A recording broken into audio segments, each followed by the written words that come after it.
Não, né? Já é. Então, todo mundo aceitou aí a gravação, então, vamos embora. Boa noite, Com meus a amigos. palavra, senhor Wildson, bora.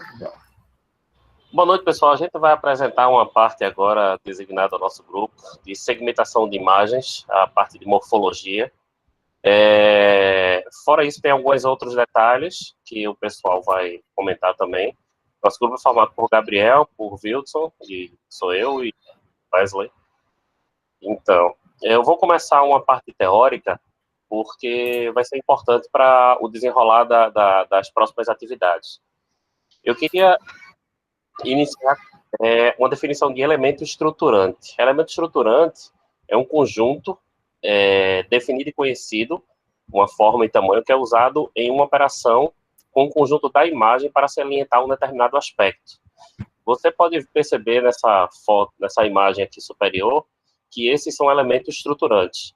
Só que no sistema de informática, no caso, a gente não utiliza um elemento estruturante, por exemplo, em cruz.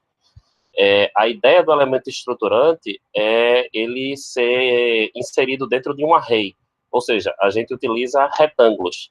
Então, a gente complementaria isso aqui com zeros, essa parte daqui com zeros, e deixaria essas outras partes com, eu vou dizer que é mas pode ser valores diferentes. Então, seria, isso daqui se transformaria nisso, isso daqui continuaria porque é um retângulo, e isso daqui seria complementado, ou seja, ficaria dessa forma daqui de baixo. A gente complementaria com zeros para formar arrays. Por quê? Porque é mais fácil, quando a gente trabalha com a imagem, a gente trabalha ela varrendo uma matriz, no caso. A gente não necessariamente vê uma linha, mas a gente vê uma matriz, a gente tem X e Y. Então, é mais interessante você fazer essa transformação. Erosão. Erosão consiste em testar como a origem de um elemento estruturante B, que a gente acabou de falar, eu defino um elemento estruturante como sendo B, com a forma predefinida, se encaixa dentro da imagem A.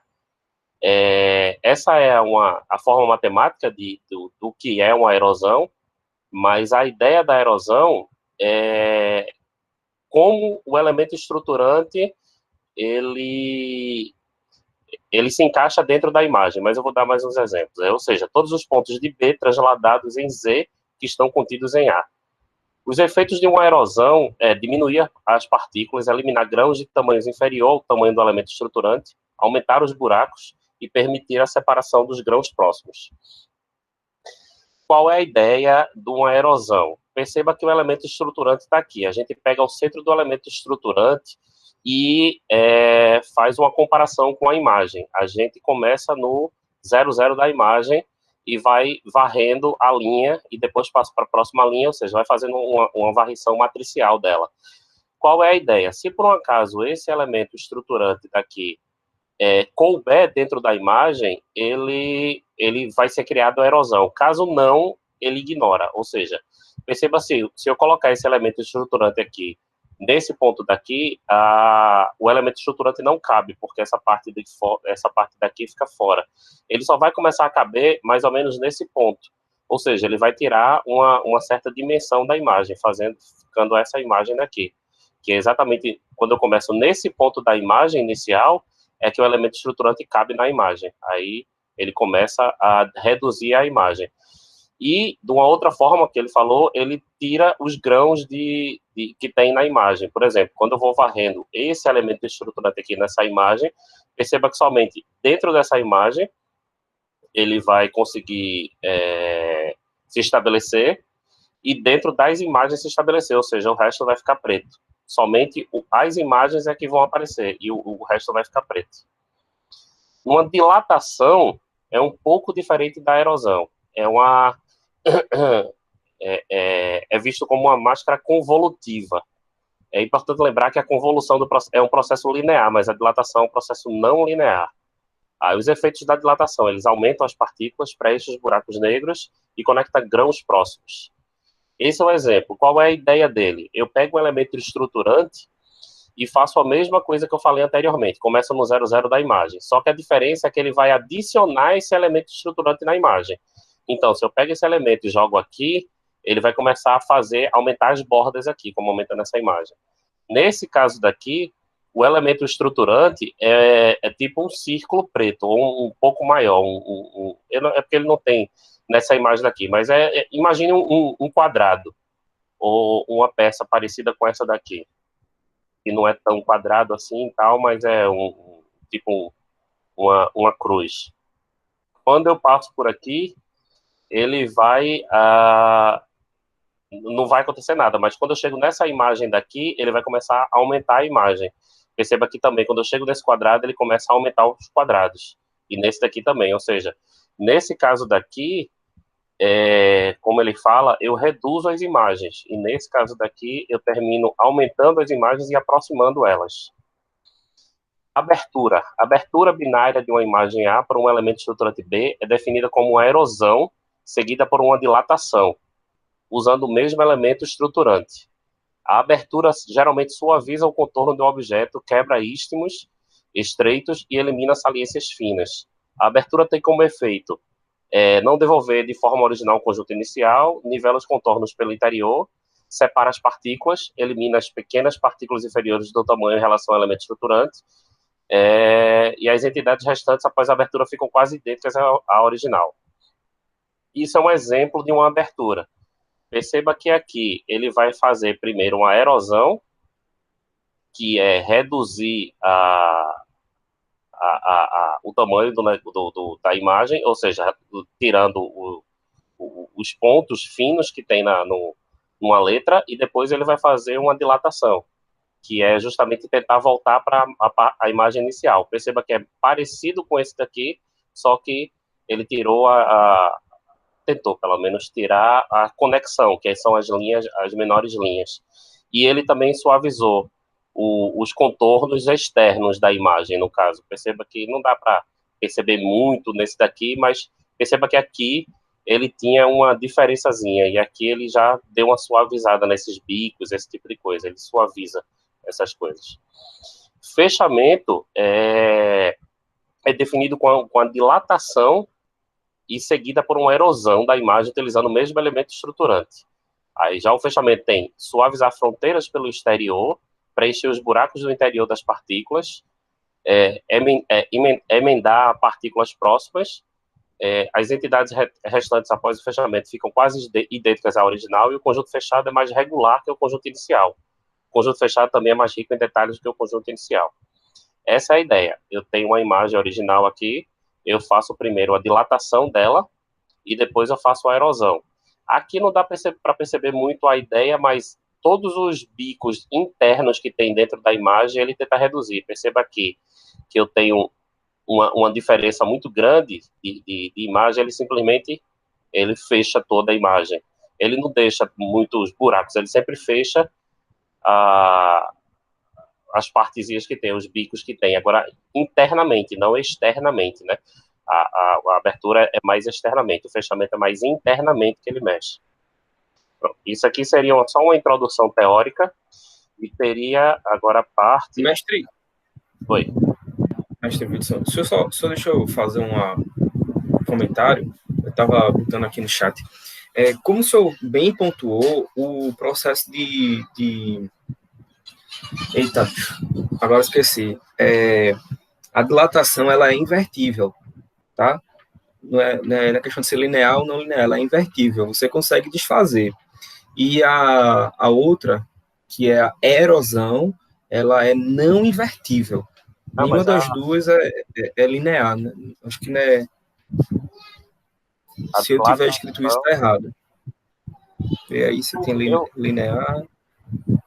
Não, eu falei aqui em relação à convolução, né? A convolução é um processo linear, mas a dilatação é um processo não linear. Eu estava comparando com a convolução, que a dilatação é praticamente uma convolução. Eu fiz essa comparação. E outra coisa que é importante, nos processos de abertura e fechamento, em geral, se utiliza elementos estruturantes diferentes. Porque, bota na última, por favor, na última figurinha.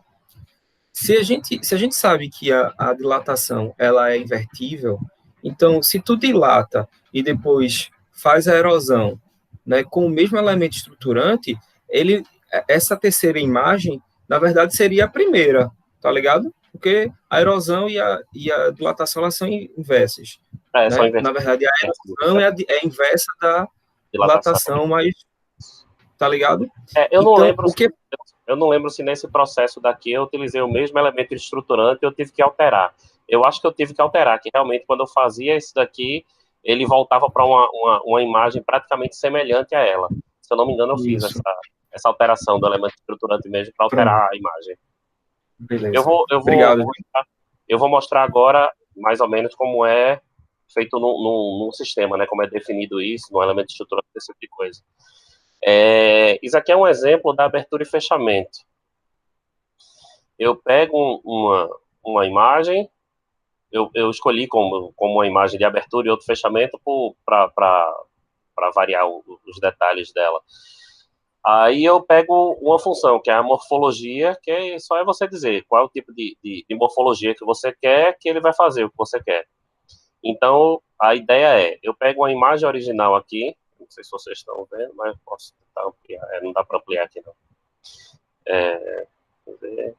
Tem zoom, não. Tem, a imagem original é essa daqui, e quando eu faço uma abertura, o que é que eu faço? A ideia da abertura é retirar todos os pontos pequenos que tem como é que se diz? É areia, não sei o que lá, um pontozinho, esses pontozinhos daqui, eu esqueci, tem um nomezinho que se dá. Aí, na abertura, você consegue tirar todos esses pontos. Por quê? Porque o elemento estruturante que eu defini aqui, é maior do que esses pontos. Como o elemento estruturante é maior do que esses pontos, eles simplesmente somem. Aí fica essa imagem, a imagem praticamente limpa. Já no fechamento, o elemento estruturante vai estar interno, ele vai fazer a mesma coisa, só que internamente a imagem. Dentro da imagem, o elemento estruturante é maior do que esses pontos, então ele simplesmente limpa esses pontos dentro da imagem. A ideia é mais ou menos essa. Esse daqui é mais um outro exemplo que a lista pediu para fazer uma detectação e uma contagem de elementos numa imagem. Eu escolhi uma imagem aqui que tem vários objetos, no caso, uns bastões lá, uns pincéis. E qual é a ideia que eu fiz aqui? Eu peguei essa imagem, eu converti ela para tons de cinza, para tirar a quantidade de camadas que ela tem, ou seja, reduzir para uma camada só. Eu fiz uma correção de gama nela para melhorar a qualidade da imagem. Eu defini os limiares dos contornos das imagens do objeto. Aí eu preferi fazer uma dilatação e uma erosão, por quê? Porque eu melhoro a qualidade da imagem, no caso. Eu vou mostrar para vocês, não é necessariamente a qualidade da imagem, mas a qualidade para eu executar a função que eu quero, que é executar a função de contagem. Depois eu tiro um pouco do ruído, fazendo uma mediana, e depois eu faço uma contagem de objetos conectados, ou seja, se tiver objetos na imagem, eu conto eles se eles não estiverem conectados. Depois aqui eu faço simplesmente uma coloração em cada um, meio que passando por várias cores, eu faço isso aqui, e tá só, mais ou menos essa. Aí eu faço aqui, ó. Essa aqui é a imagem original, isso aqui eu jogo em preto e branco, aqui eu faço uma alteração de gama, isso daqui eu pego os limiares da imagem. Aí o interessante é isso, eu faço primeiro uma dilatação, que eu tiro tudo que está aqui dentro da imagem, e depois eu tento reduzir ela, voltar ela para onde ela estava, fazendo a erudição da imagem. E depois eu faço um filtro de mediana para tentar corrigir esses pequenos detalhes que vai ter na imagem. Infelizmente esse daqui ficou assim porque a imagem mesmo é meio ruim para esse tipo de coisa, mas funcionou. Aí depois eu faço o que eu estava falando, ele pega aleatoriamente os pontos que não estão conectados e colore ele de cores de acordo com o padrão aleatório, no caso. E depois eu faço uma contagem. A ideia da contagem aqui é que ele começa em 0. Ele faz uma contagem em 0. Aí eu preciso reduzir um valor para ele fazer a contagem correta. Aí ele dá um número de objetos aqui, que no caso é 10. Se por acaso eu deixasse normal, ele faria 11. E outra, porque ele está contando no caso com fundo, né? Desculpa. E outra coisa, ele pediu para fazer uma erosão e uma dilatação. Qual a ideia não é nem necessariamente o código é muito simples, porque a gente já tem as funções de dilatar e erudir, mas a ideia é você verificar como fica uma imagem quando eu dou uma erudição e uma dilatação. Isso aqui é a imagem original. Quando eu faço uma erosão dela, ela reduz o tamanho, e quando eu faço uma dilatação, ela aumenta do tamanho original. Pronto, isso aqui era a ideia que eu queria passar.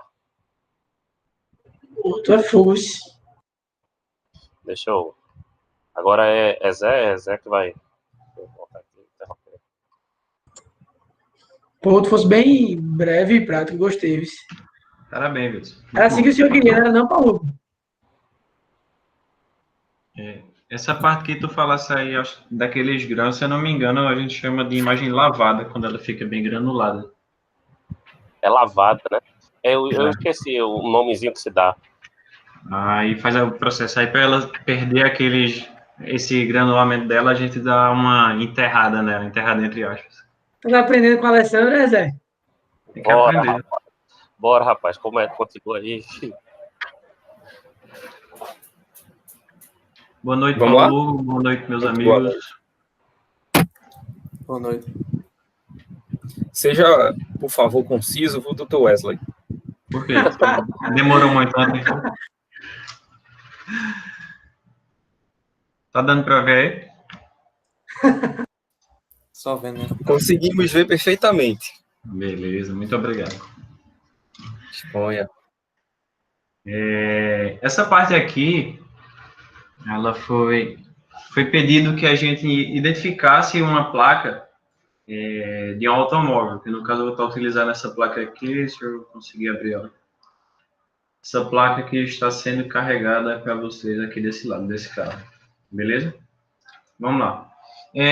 Para poder fazer essa identificação, a gente precisa de algumas bibliotecas, e uma delas é a biblioteca Tesseract, que Gabriel vai estar falando mais posteriormente. Então, não vou nem falar muito sobre aqui. Essa aqui foi a instalação dela e tal, e tal, e tal. O código em si começa nessa parte. Todas aqui as bibliotecas que foram importadas para a execução dele, eu dividi todo o meu código em algumas partes que achei interessante e vou estar aqui falando para vocês. O primeiro passo foi importar a imagem, e o segundo, que o pessoal indica muito em artigos e fóruns que eu encontrei na internet, que é redimensionar a imagem para um tamanho que não seja muito grande, para não atrapalhar na identificação, para a gente não ficar com muitos detalhes que irão dificultar o processamento. Depois é necessário que a gente faça a conversão para a escala de cinza. Como sabemos, uma imagem tem 3 canais de cores, vermelho, verde e o azul, e nós convertemos para a escala de cinza para que o programa ele trabalhe apenas em cima de um canal.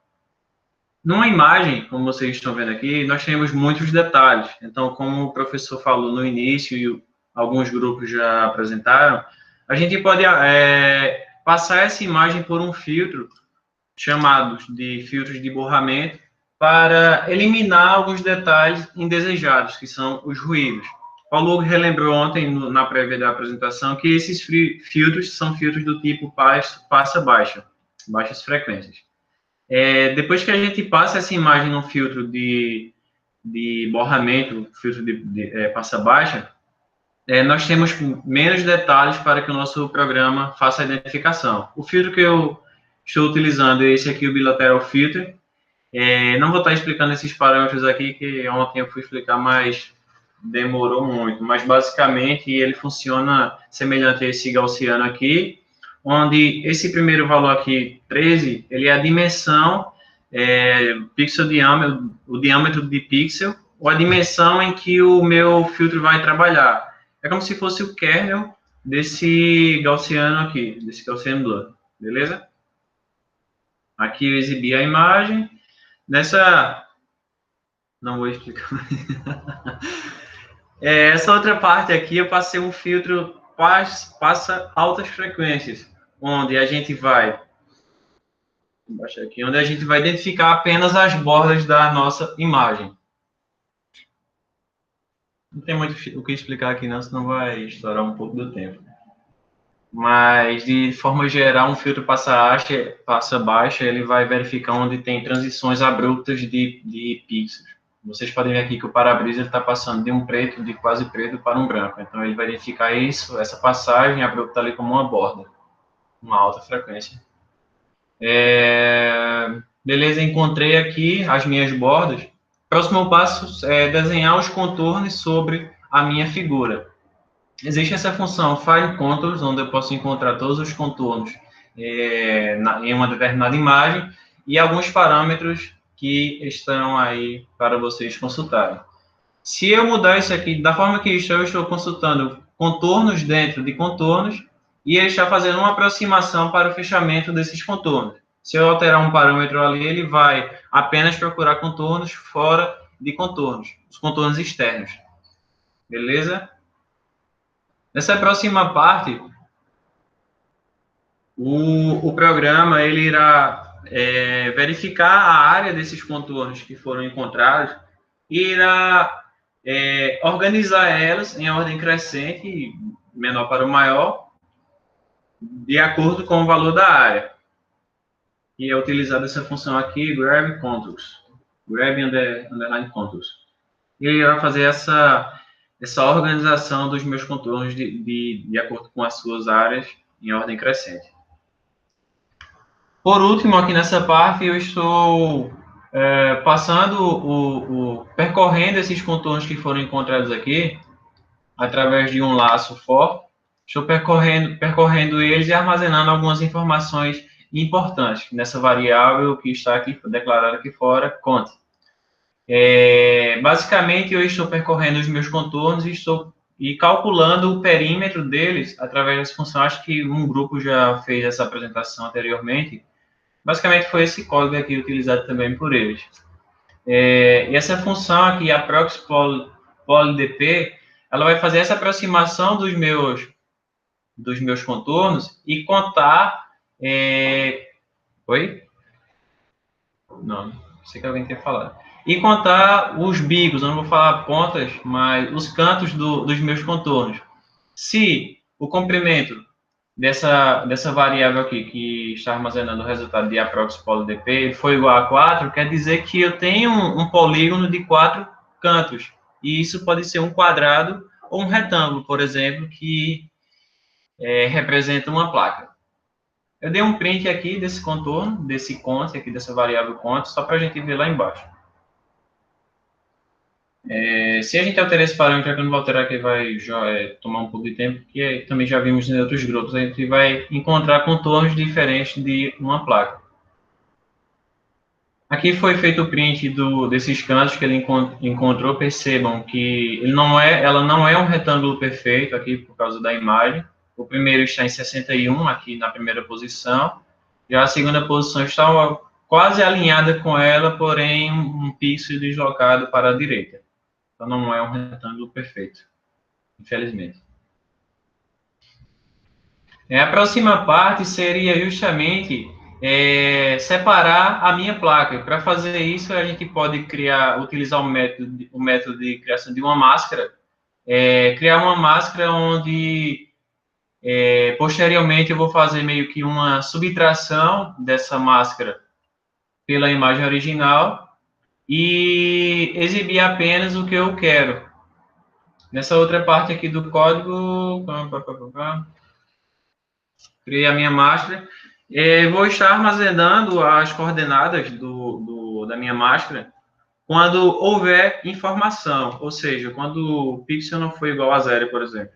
De intensidade igual a 0, quer dizer que ele não tem informação. Eu estou armazenando aqui um valor x e um valor y. O valor superior de x, ele vai estar relacionado aqui com o min_x, da biblioteca NumPy, e o valor superior de y, ele vai estar recebendo o valor dessa min_y. assim como o bóron X e o bóron Y estão recebendo esses valores de max X e max Y. Por último, o programa está fazendo um crop a partir da imagem cinza, partindo de top X até bóron X e top Y até bóron Y. Ele vai fazer esse recorte da minha placa. Desta forma, cadê que não baixa? Desta forma, nós temos aqui a placa. Rapidinho. Oi? Só a título de curiosidade aí, rapidinho. Quando ele está procurando o retângulo, ele está procurando na imagem inteira ou ele procura só nos contornos já definidos? Vê lá o objeto que dá aquele draw, aquele antes do crop. É só nos contornos. Essa daqui? Não, que ele... Não, na imagem não, mas... Ele primeiro faz os contornos para depois verificar que tipo de contorno é, no caso. Ah, beleza. Primeiro porque, ele faz o contorno. Ele não está aqui... Essa parte aqui? Contorno, não, tá? pô. Ele está usando contorno para fazer, assim, os contornos que ele encontrou para ver essa centricidade, né? Para ver o quanto ele se aproxima de um retângulo. Não. Ele cria o contorno aqui em cima, contorno igual a sorted contours, não sei o quê, e depois ele faz um for sem contornos, entendeu? Dentro dos contornos que ele já achou, ele vai ver qual é aquele que tem uma certa dimensão, a dimensão que ele quer, no caso, que seria um perímetro tanto, tal, que seria um quadrado, não sei o que, tal. Aí, dentro dos contornos que ele já achou, o resto de coisa ele já ignora.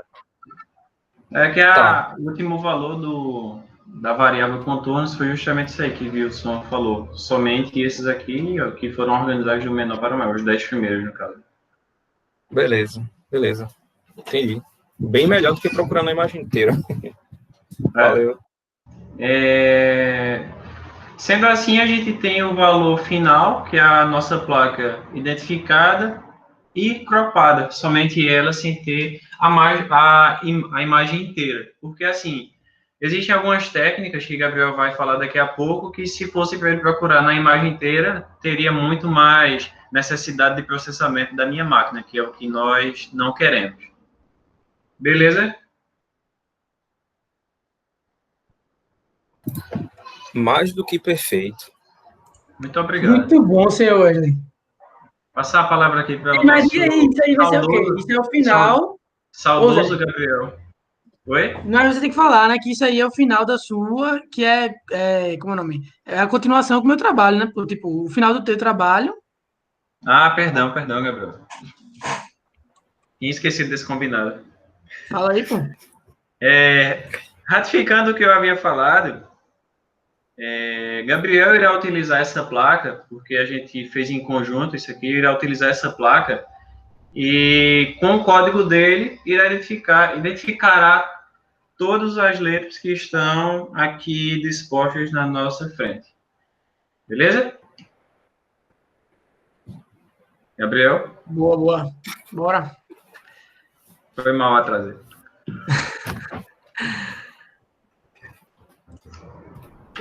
Então, boa noite aí a todos a todas e a todos. E eu vou dar continuidade ao trabalho que os meninos começaram aí. Tá dando para ver aí, Zé? Todos podem ver perfeitamente. Ótimo, beleza. Se tiver trabalhando barulho do ventilador aí, avisem. Vou tentar ser o mais breve possível e, claro, atrapalhando também. O barulho Tá? do ventilador. No seu caso, você não precisa ser breve, não, porque você foi muito breve ontem. Você pode ser mais detalhado hoje. Ah, sim, não, claro, com certeza. Eu só vou ser mais breve. Eu vou ser breve, claro, para não ficar enchendo muita linguiça também, né? Mas vamos lá, vamos começar. Aqui, tá dando para ver aí, né? Direitinho. Isso aqui foi a nossa questão proposta, né? A gente teve que fazer essa 2.1, foi a parte de Wesley, que era implementar um programa para detectar uma placa de um carro e selecioná-la, certo? E a gente viu que, fazendo essa primeira, a gente poderia fazer uma continuação com a segunda e com a terceira. Então, o que foi pedido? Para a gente implementar um programa certo? Que pudesse fazer a detecção de caracteres alfanuméricos e também pudesse isolar, ou seja, conseguir detectar naquele lugar ali e fazer, por exemplo, um contorno nele, colocar o valor dele embaixo, enfim. E depois foi essa proposta, desculpa, para propor uma técnica para classificar os caracteres alfanuméricos isolados. Então, para dizer se ele é A, B, C, qual o seu valor do caractere, né? Do caractere alfanumérico. E aí a gente começou. Então, tipo, o que foi que eu preferi trazer para a gente hoje? Não só o código em si, mas sim falar um pouco dessa biblioteca que a gente utilizou. Então, essa biblioteca do Tesseract OCR, o que significa esse OCR aqui? Esse OCR nada mais é do que ele é um reconhecedor, não existe a palavra não, né? Não existe. Mas ele faz o reconhecimento de caracteres alfanuméricos. Por exemplo, se eu colocar aqui no Google OCR, a gente vai achar aqui, ó, OCR grátis, sabe? Tipo, para reconhecimento óptico de caracteres, certo? Então, dado isso, eu fui atrás da documentação da OCR utilizando com Python, certo? E essa OCR do Tesseract aqui, a gente estava conversando ontem, é da Microsoft, desenvolvida pela Microsoft, certo? E eu trouxe um pouquinho da documentação dela para mostrar o quanto tem a ver com o que a gente vem estudando ultimamente nas últimas semanas. Como os conceitos que vocês trouxeram e abordaram nas últimas semanas de processamento digital de imagens são utilizados para a criação de uma aplicação feito essa. Então aqui, ó, foi aqui onde eu achei um tutorialzinho e que trabalha aqui, mostra um pouquinho de como funciona tudo, certo? E aqui é o fluxograma, é o básico aqui, né? De como é que funciona esse OCR, certo? Que a gente vai estar colocando a imagem original, certo? E aí vai passar por vários passos a passos que, inclusive, os meninos que apresentaram agora falaram sobre eles. Primeiro passo que a imagem passa é a binarização, né? Foi aquela parte que Wildson mostrou, que tem o threshold. Então, aquela hora ali que a gente binariza, né? A imagem, certo? Com a imagem binarizada, a gente vai passar pelo componente de fase de análise, né? Analisar o componente de fase, que foi também aquela parte que Wildson estava falando, da correção gama. Então, primeiro passa por essa caixinha aqui, depois passa pela componente de fase, e aí tem o control detection, né? Que aí, o que aconteceu? A gente estava até conversando ontem com o professor para saber o que realmente seria essa parte, mas é nessa parte aqui onde ele detecta, basicamente, ali tem um caractere, sabe? Por exemplo, ali é um parágrafo, realmente tem uma quebra de linha. Então, aqui é onde ele detecta palavras, parágrafos, e assim sucessivamente. Depois de estar tudo organizado e tudo detectado, ele passa pela parte de reconhecimento do caractere, resultando no documento final. Então, acho que deu para entender, né, o fluxograma, assim, de como é que vai funcionar o que a gente vai utilizar no momento, certo?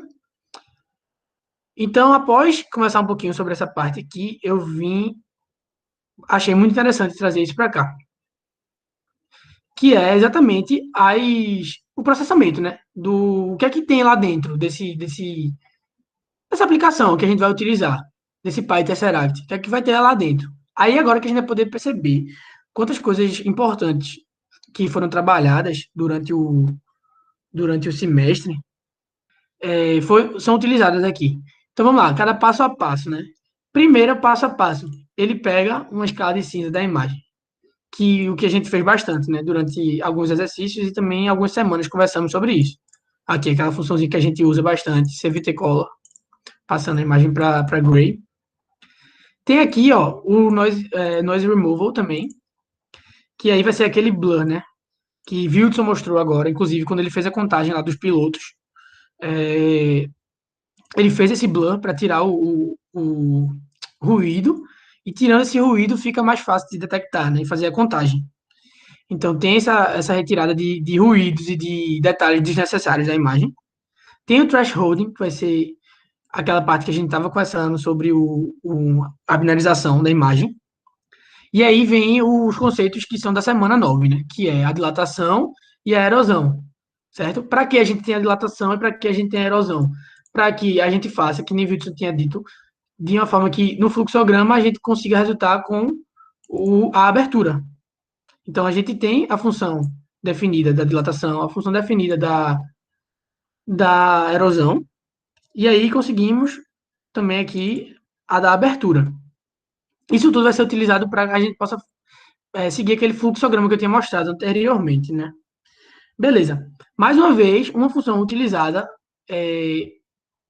recentemente, eu acho que foi no trabalho de Zé agora, ele acabou de mostrar, não sei se ele mencionou, mas ele utilizou lá o filtro de Kane, né, que vai ser a detecção desses edge, como se fossem as bordas mesmo, né? Os contornos, de perto do contorno, assim. E por último, essa parte aqui, que até ontem eu não sabia, o professor que explicou muito bem e mostrou que essa parte aqui realmente tem muito a ver com a questão de uma semana que os meninos apresentaram sobre aquele texto que estava na diagonal, em 45 graus, 50 graus e tal, que é esse Skill Correction, que vai ser exatamente alinhar o texto, colocar ele de tal forma que ele fique 90 graus, né? Que ele fique reto aqui pra gente, a gente consiga ler. Dessa forma aqui. Então, tem essa correção de angulação, né? Então, aqui, ó, tem aqui essa função. Então, todas essas etapas estão dentro da aplicação, certo? Basicamente, são as funções utilizadas lá dentro. E o fluxograma, ele passa por cada uma dessas etapas, certo? Então, eu quis trazer um pouquinho de como é realmente o que é que a gente está utilizando, sabe? Porque muitas vezes a gente vai usar e o que é que está passando por ali, quais funções ele está usando. Eu achei interessante trazer isso aí. Enfim, aqui foi um pouco da documentação, certo? E aí, agora eu vou partir para a questão em si. Na questão em si, Oi, professor. Muito bom. Deixa eu dar uma de chato. Diga aí, professor. O senhor, essa área de OCR, ela é muito legal mesmo. E ela, assim, quando a gente vai proceder com reconhecimento, né, a gente pode dividir em 3 etapas. A primeira etapa é o pré-processamento, que foi exatamente isso que tu mostrou agora, de erosão, de não sei o que lá, não sei o que lá, abertura, fecha, parará. Tem a classificação, que ele faz enfim, aí existem milhares de abordagens. Então, tem o MET, tem até um TCC que eu fiz com um aluno, que era para fazer com projeção. Travou, professor. Faz a projeção e tal, e outras, né? Tem outras técnicas. Tu sabe dizer especificamente nessa daí, nesse projeto, no método que tu utilizaste, qual foi a ideia para fazer assim o reconhecimento, para apontar que caractere era o quê? O professor não entendi muito bem a pergunta. Pronto, vê. Imagina que tu tem uma imagem de dado de referência, tá ligado? Tem uma imagem, aí quando aquela imagem de referência, tu vai meio que dar um match com uma imagem de candidata, tá ligado? Tu chegou lá e tem P, D, enfim, tem várias imagens, e tu vai querer comparar aquela imagem que tu vai querer classificar com uma imagem de referência, tá joia? Beleza. Pronto. Qual é o método que aí no programa que tu fizeste foi adotado? Tu saberia dizer? Professor, eu não sei em relação à função em si que o senhor está falando, mas dessa parte de reconhecimento, né, que o senhor está falando da imagem, eu não sei, de verdade mesmo, qual a técnica do Pytesseract, no caso, né? Uhum. Eu acho que ele deve, dependendo de como tu colocasse lá os argumentos lá no método, ele deve ele deve especificar. Mas assim, gente, eu estou fazendo esse comentário não é para botar Gabriel na fogueira, não, tá? É só para dizer que esse é um campo muito aberto ainda, tem muita coisa muita pesquisa trabalhando com isso, né? Antigamente a gente fazia classificações mais bobinhas, né? Tipo, como eu falei, tem imagem de referência, tá ligado? E depois tentava dar um match, tentava fazer aquilo que... Então, professor, tem uma questão assim que eu até ia abordar agora, tipo assim, um pouquinho depois, que quando eu fosse mostrar o programa, que eu utilizo uma fonte para detecção do caractere. Que poderia utilizar várias fontes, né? Mas eu utilizo uma específica, porque com a fonte que eu utilizo, o erro ele é menor. E acontece que quanto mais você utiliza, por exemplo, se você coloca uma imagem com o OCR, quanto mais você utiliza, a inteligência artificial do programa ele vai detectando melhor com o passar do tempo, entendeu?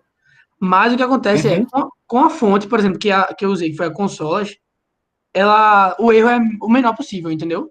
E com outras fontes, ela erra um pouco mais, sabe? Sim. Até porque a fonte que tu tá usando, ela deve ser a fonte que foi usada em placa de carro, né? Se tu pegar, sei lá, cursiva, né, e tentar fazer ela com... Aí não vai dar match nunca, tá ligado? Não, vai dar, assim, não vai dar não. Agora sim, veja, com essa fonte do carro, essa placa do carro, por exemplo, ela não é uma imagem muito... ela tá na diagonal, ela tá pixelada, bastante pixelada, né? Ela não é uma imagem tão fiel, né? Fidedigna, assim. Sim. E, mesmo assim, né? Ele ainda consegue fazer um reconhecimento, pelo menos, dos caracteres, dos valores dos caracteres, muito preciso. É verdade. Mas, realmente, assim, eu acho, foi o que eu achei o mais viável para o momento, entendeu? Foi utilizar essa técnica. Aí, só aproveitando, né? Aí a gente mais antigamente tinha técnicas que eram mais diretas, tipo fazer que nem o Wesley tinha feito antes, de ter um elemento estruturante, no caso um retângulo, e tentar dar um match com a letra. Então eu pegava, por exemplo, o D e comparava com a letra P. Aí às vezes encaixava, sabe? Na cabecinha do P, encaixava exatamente um D, né? Se você observar, é bem parecido. E aí dava um match bom. E tinha muito erro. E aí o pessoal começou a utilizar técnicas de inteligência, que provavelmente é que o danado do Tesseract está fazendo, que aí ele utiliza... Agora isso aqui, né, professor? O template matching, né, que o senhor está falando? Isso, pronto, esse cara. Esse aqui, ó. Essa parte do código. Então esse qual é a norma aí deve ser algum parâmetro. Pesquisa depois um pouquinho. Pronto. Não, mas não precisa não, era só para eu fazer esse comentário para a galera, que é uma coisa que tem muita pesquisa, sabe? Inclusive, na computação, e aí os meninos, acho que só tem Rebeca de computação mesmo. Se eu tiver errado, me engane, é uma área que, acho que Bruno e que Byron, né? Eles atuam muito lá em computação, é uma coisa bem interessante. Inclusive, os caras pegaram um projeto que era para fazer digitalização de documentos do Tribunal de Justiça, sabe? Já teve um projeto também, aí já fui lá na Federal, com o ex-orientador meu, que era para fazer a digitalização de documentos históricos da Fundação Joaquim Nabuco, né?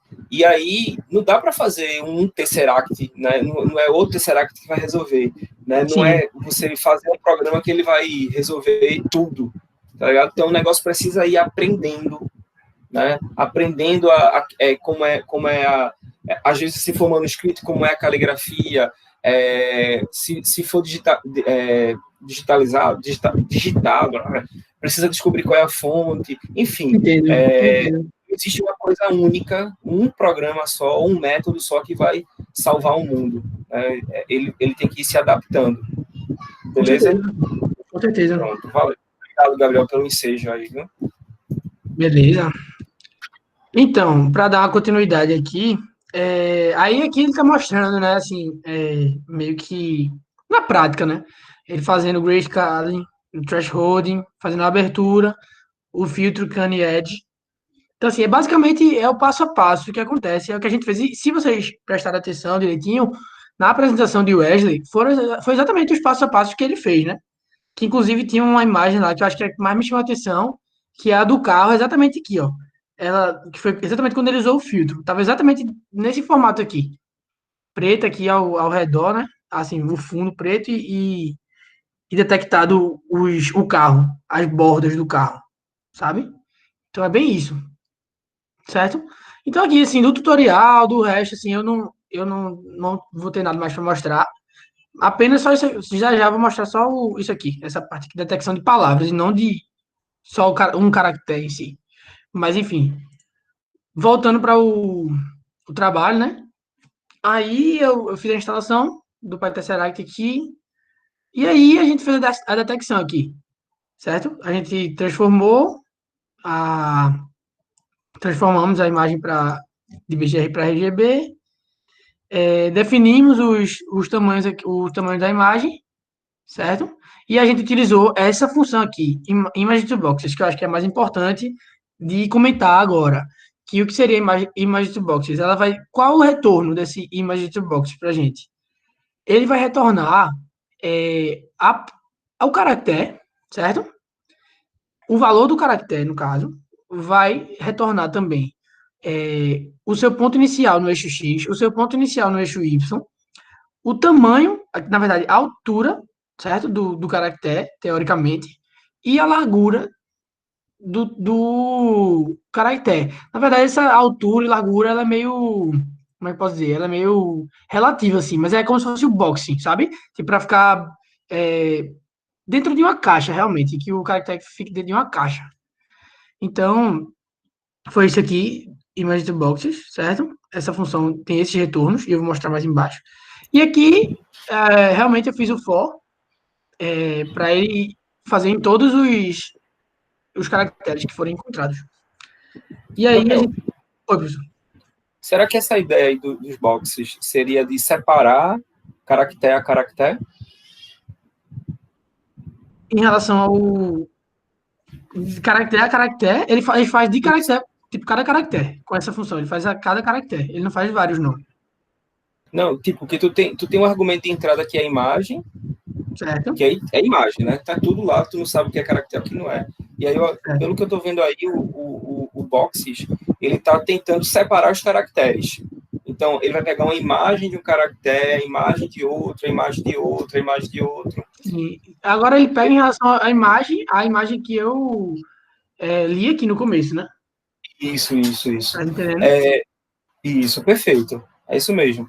E aí, gente, é importante, eu estou fazendo muitas intervenções, me perdoem, mas é importante vocês verem que, como eu falei, o negócio não é bom para todos os casos, então esse cara deve funcionar muito bem, essa separação de caracteres, ou de imagens, ou de boxes, né, de quadros que encerram um caractere, ele é bom para quando está digitado, né, para que não é cursivo. Mas se tu pega um texto, né, a imagem de um texto que é cursivo, chorou, velho. É verdade. Porque as imagens estão conectadas. Eu vou até mostrar, professor, que eu fiz com um texto, como que eu tinha falado. Oi? Perdão, eu me antecipando aqui. Não, é que eu ia mostrar, realmente. Eu não fiz com cursivo, não, sabe? Mas eu fiz com as letras bem próximas uma das outras, como um texto mesmo, mas é digitalizado. Aí realmente dá alguns erros, sabe? Mas é como eu te falei, ele dá alguns erros em relação ao bounding box, a bounding box information, sabe? Mas ele não dá erros em relação à detecção de caractere, do valor do caractere, sabe? Mas enfim, basicamente isso aí que o senhor falou acontece realmente. E é isso. Posso continuar? Vá na fé. Pronto. Aí nesse for aqui, o que é que eu quis fazer, né? Eu dividi dentro do array, certo? e printei, certo? Eu vou printar todos os valores lá, todos os resultados daquela função, dessa funçãozinha aqui, image boxes. O que acontece é que a gente vai ter aqui, ó, a foto de um alfabeto com solas, naquela, como é o nome? Naquela fonte que eu tinha dito para vocês anteriormente. E aí, ó, a primeira, por exemplo, a primeira imagem é o A aqui, ó, tá vendo? E o que aconteceu? Ele deu o valor do A, deu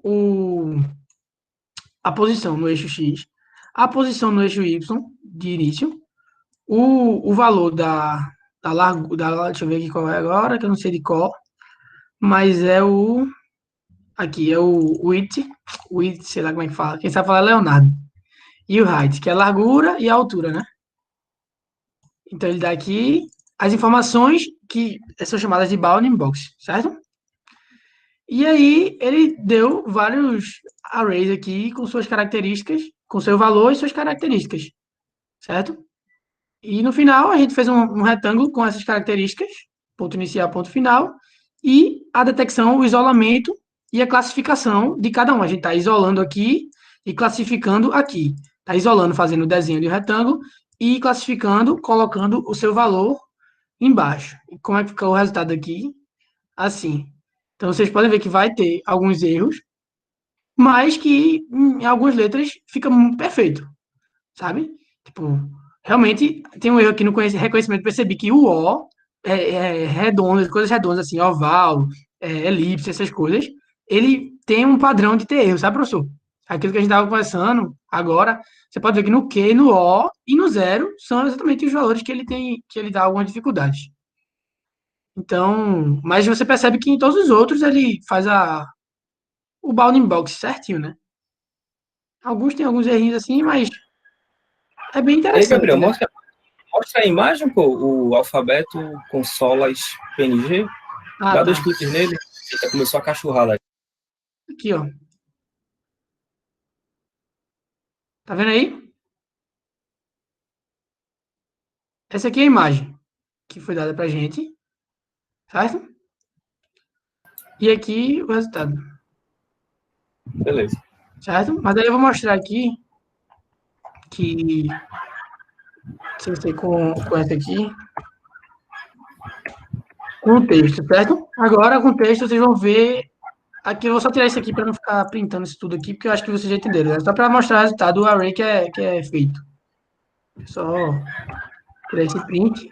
Aí vocês vão ver aqui, como as palavras estão mais juntinhas, aí realmente tá vendo que, como está muito pertinho assim, ele tem alguns erros.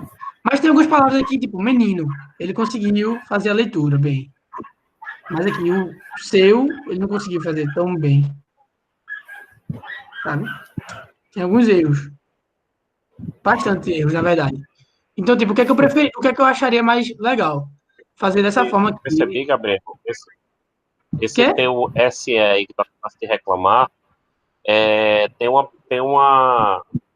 um negócio muito parecido em francês, que é mais ou menos essas junções de letras. Então, provavelmente deve ter alguma função, não sei, naquelas configurações,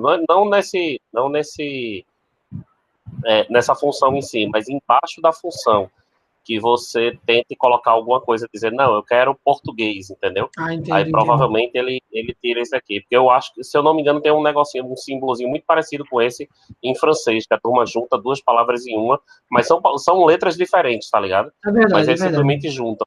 Aí percebe que esse SE aí virou um negocinho. É parecido com SE, mas é um tipo Eu sei qual que tu estás falando. hierágrafo.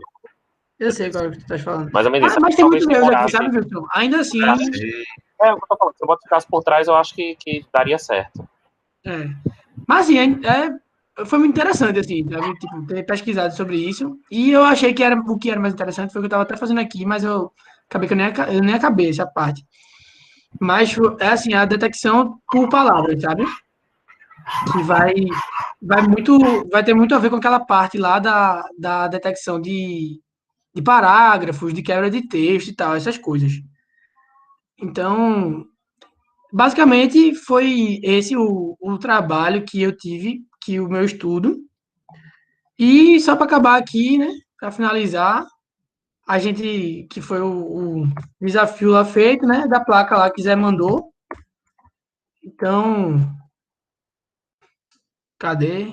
Vou printar aqui o B para a gente ver. Vou colocar os valores de B0. O valor B0, quem é o valor do B0? Vai ser o valor do caractere, certo?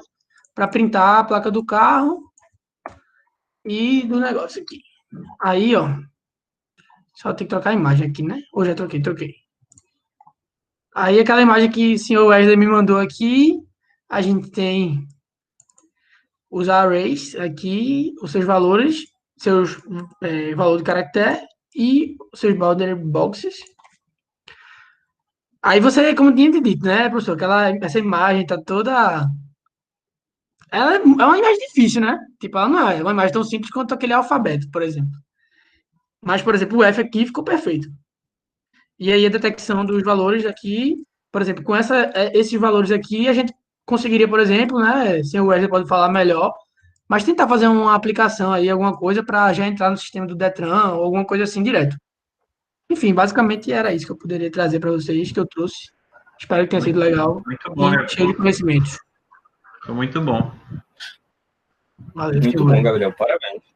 Essa parte aí que ele falou aí, se alguém tiver. Alguém tá com cachorro aí com fome, viu? Eu tô escutando alguma Sou eu. Ah, É que coitado. botaram os cachorros para brigar aqui. É uma rinha de cachorro aqui que tem para editar. Jogarei aqueles parcos. Essa parte aí que o Gabriel falou agora, se alguém tiver curiosidade de fazer depois de pesquisar, se chama técnicas de web scraping, onde você vai usando Python, por exemplo, Python é Python, né? Ele tem mais bibliotecas e tal.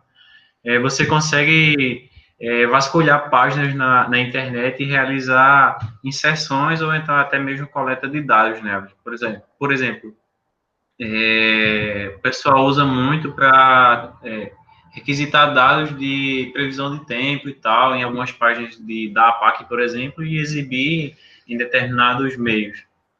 Se alguém quiser pesquisar depois, são técnicas de web scraping. Boa. Beleza, é isso. Vou parar de compartilhar aqui. Deu para ver aí, né, Zé? Não, vi normal mesmo. Ah, tá.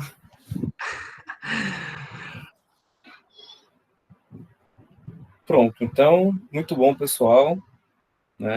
Acho que o interessante da aula de hoje que a gente viu muitas aplicações, muitas coisas diferentes, né? E não sei se com vocês foi, mas para mim deu para perceber uma grande aproximação da academia com o mundo de soluções, né? O que a área comercial, né? Vê que muitas das coisas que a gente desenvolve, inclusive que a gente até estuda na Poli, né? Ela é de fato aplicada aí para resolver diversos problemas das empresas, da sociedade de uma maneira geral. Então, é bem interessante. Deu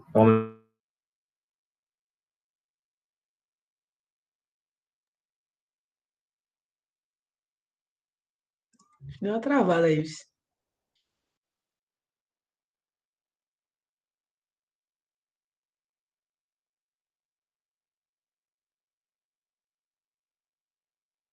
Eu acho que Paulo Hugo foi pegar os cachorros. Eu acho que o cachorro tá Cortou o com... cabo da internet dele. A gente vai jantar onde, hein, Zé? Hoje tá gravando ainda, pô. Ah, desculpa. O meu também Wilson, travou tu aqui. também? Né? Travou aí também, Meu travou Wilson? aqui também. Travou. Acho que foi o cachorro que comeu o fio da internet dele.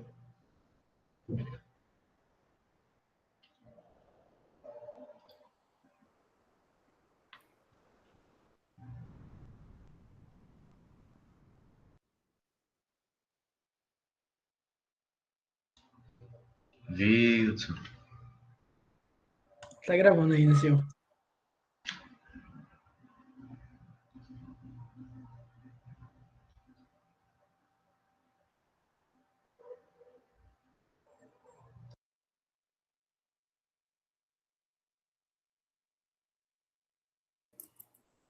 Ô, Gabriel. Oi.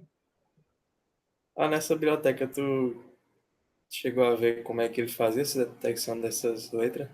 Se era com Fourier, alguma coisa assim. Não, eu não consegui, não, tipo, me aprofundar tanto assim, não, tá ligado? Na detecção. Obrigado. Mas eu acho que, tipo, tá ligado aquela parte que eu falei que tinham usando cada uma das técnicas lá que a gente trabalhou e tal. Aham. Aí eu acho que é mais ou menos por aquela direção para fazer a detecção. Tem que ter algum, que nem Paulo Hugo disse, né? Um, como é que eu posso falar? Um padrão, entendeu? Tipo, que ele vai sempre comparar com algum padrão, tá ligado? Aí vai ser aqueles Entendo. filtros que vocês mostraram de filtro de mediana e tal, essas coisas, eu acho que tem muito a ver com aquilo ali. Uhum. Eu perguntei só esse negócio de Fourier porque quando eu tinha visto, quando aplicava a transformada numa letra, por exemplo, tinha um padrão bem definido, sabe? A letra A e tal. Entendi. Entre as letras tinha um padrão bem definido.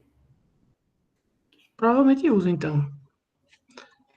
Eu gostei pra caramba desse assunto. Achei massa. Foi massa. Quem gostou foi Também senhor Agradeço. Web. Né? Oi, professor. parece que... Ele disse que ia se conectar pelo 4G.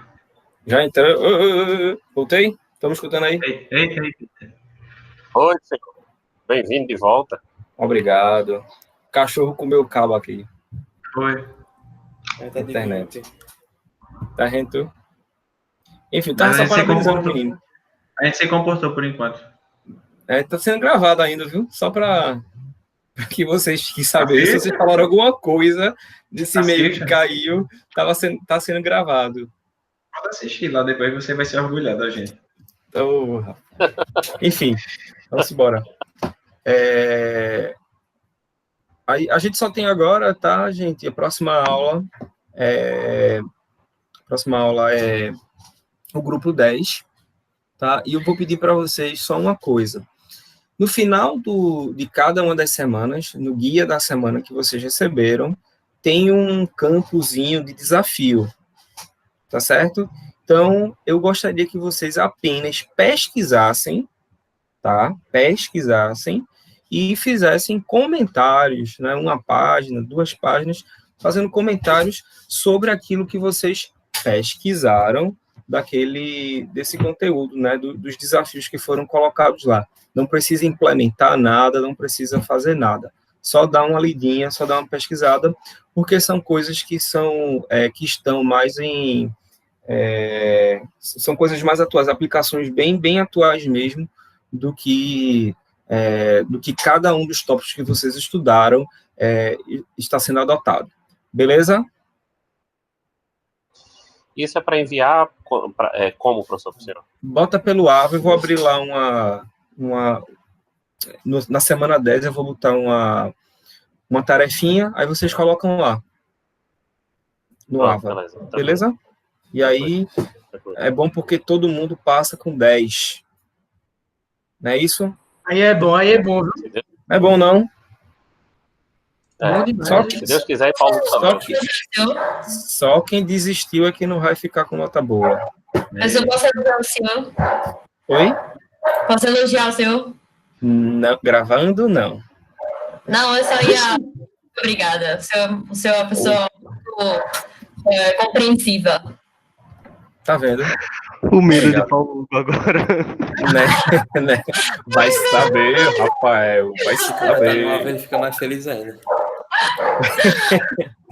Vamos lá, deixa eu morgar aqui, pessoal. Deixa eu morgar aqui interromper a gravação. Pronto, acabou.